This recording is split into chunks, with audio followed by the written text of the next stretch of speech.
I want to talk about the silent weight of misaligned relationships.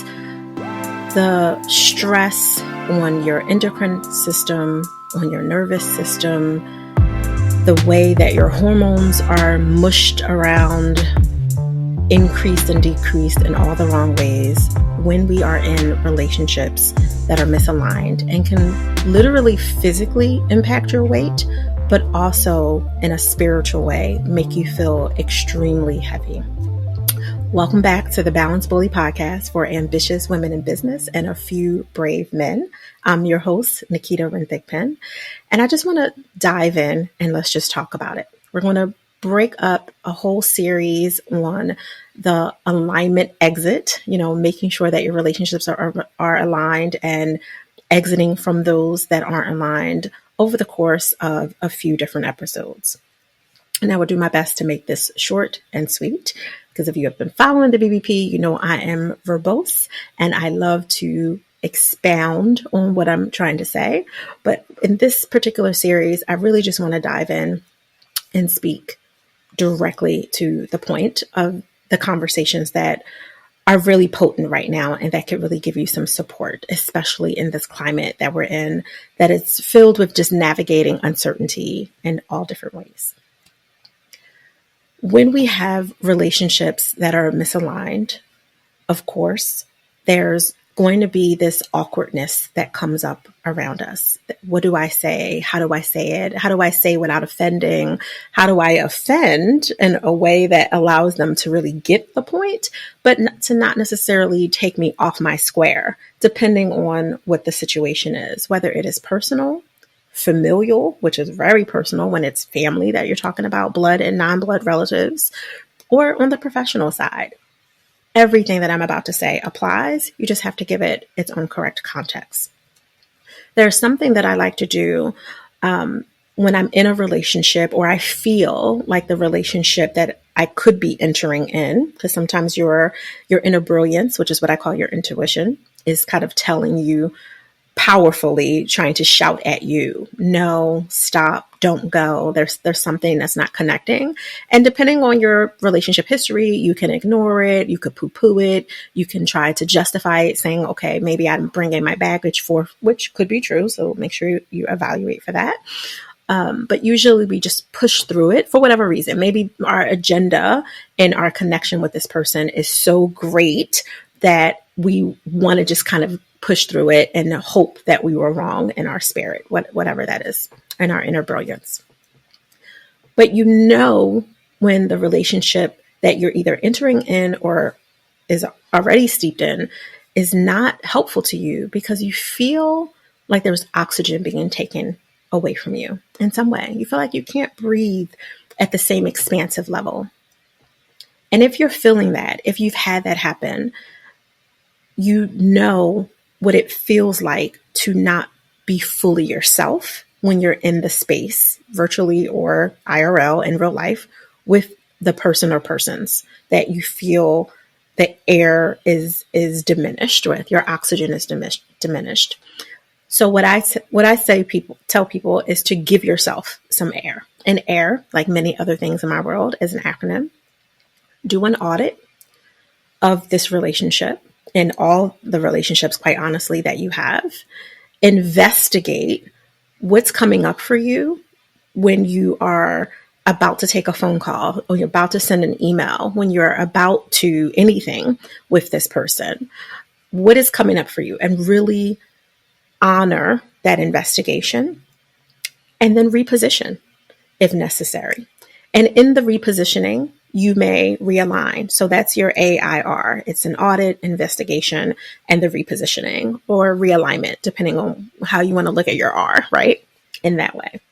So an audit for me, what I do with a lot of our private advisory clients and those who have experienced various degrees of our Joy Map method and other kind of blueprints and protocols that we've created under our system here at Thig Pro, is I look at it from a big estate, right? And I've talked about this on this podcast and the Lazy Overachiever before, in a lightweight kind of highlight reel way. But I look at it overall as your heir. This is the legacy that you're leaving, HEIR this time, not AIR. And the heir, HEIR, is the healthy estate in your relationships. So this is the heart of your relationships.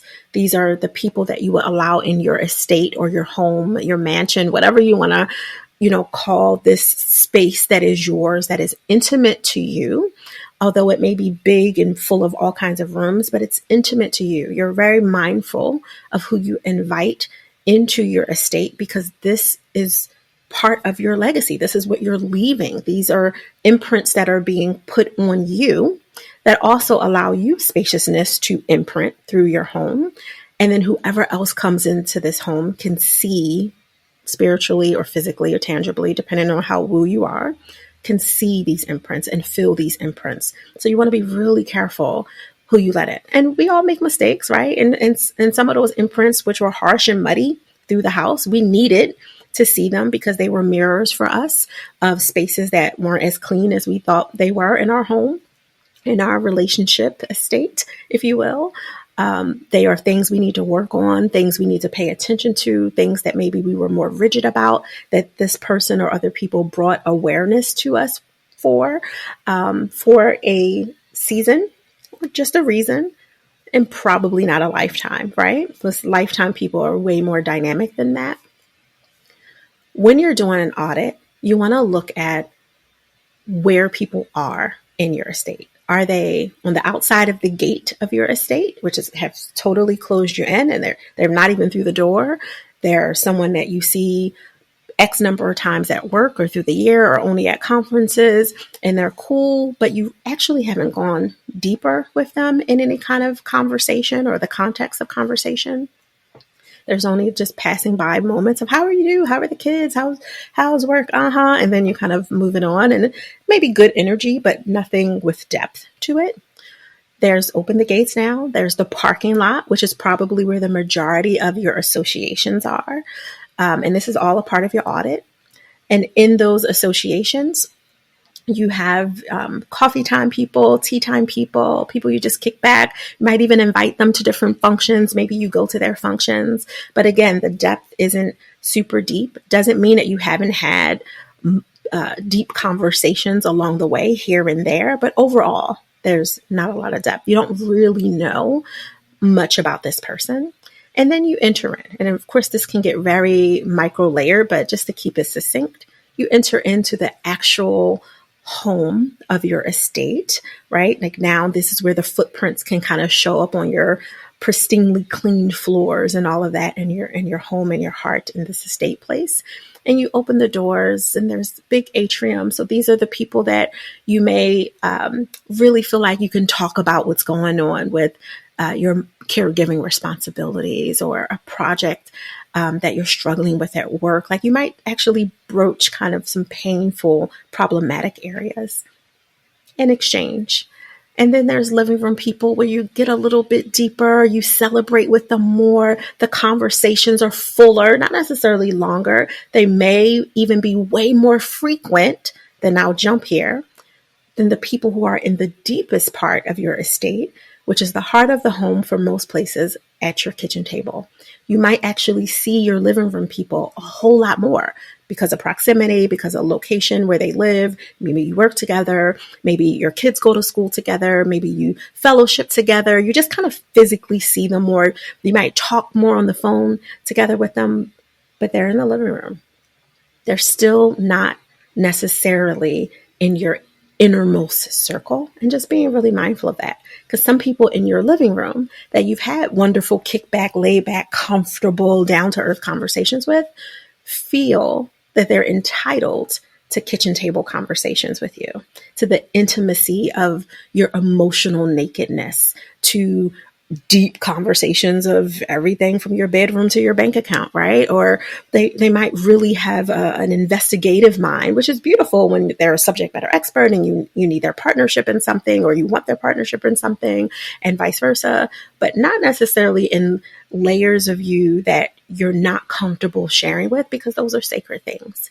And then we can go deeper. And then the rest of the series we'll talk about with the dining room, the breakfast nook, the kitchen kind of looks like a little bit further. But just do an audit, like an ideal audit. And you don't have to use any of my parameters around, the outside of the gate, the parking lot, the atrium, the living room, or any of that. But it's kind of an audit of where people are in your life. How close do you feel they are? Are they inner circle? Are they associates? Are they in between?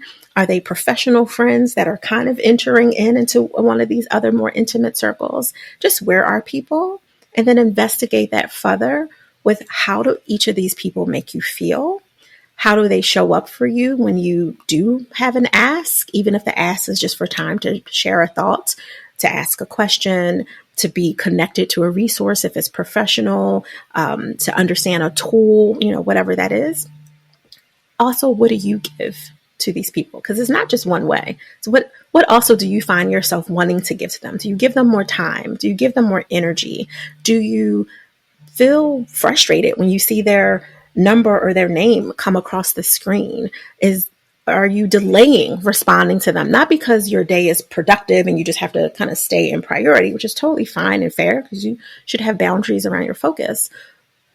But does something come up for you that you haven't labeled, that you haven't named? Do you find yourself pushing off time with them? Even if you could make time in some way, do you find yourself just kind of pushing it back, delaying it, just finding a reason where now isn't the time? And maybe you don't even have a conscious thought around it because you're like, oh, they're a good person. I've never had an incident with them. There's no issue.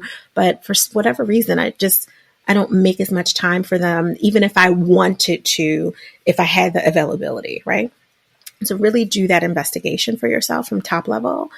And then once you're clear and you kind of look at the patterns, because data tells the truth all the time, if you can really look at it within context that's appropriate, where do they need to be repositioned? Maybe you have some kitchen table people that have been sitting there because you've known them since 8th grade, and it's just the time that you've known them, but not because they're really giving you kitchen table safety, because you feel like you're mutually reciprocal in what you share.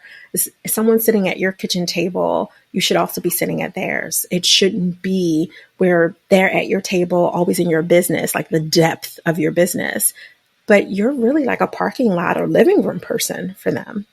And sometimes you feel like you have a better understanding and you're close to kitchen table, breakfast nook level version with them, but it's only when they need something and they're really just borrowing from your expertise at that time. It's not because they truly have you sitting at their table. So just being really mindful of where you are and being okay with repositioning.